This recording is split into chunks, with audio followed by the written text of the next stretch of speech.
এখন কটা বাজে? এই 6:30 বাজে।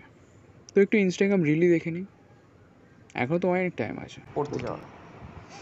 দেখেই নিই একটু।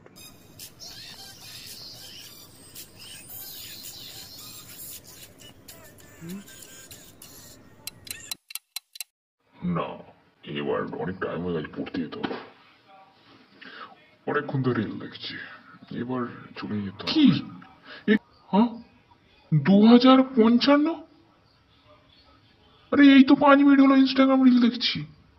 2055? এইটা কি হলো আমার সাথে? আরে গাড়টা, আরে কোমরটা এত ব্যথা করছে কেন? গালটা, ঘাড়টা এত ব্যথা করছে কেন? এমন মনে হচ্ছে আমার বয়স হয়ে গেছে অনেক। কোমর ব্যথা করছে, ঘাড় ব্যথা করছে। তোমাদের কি হয় নাকি এমন?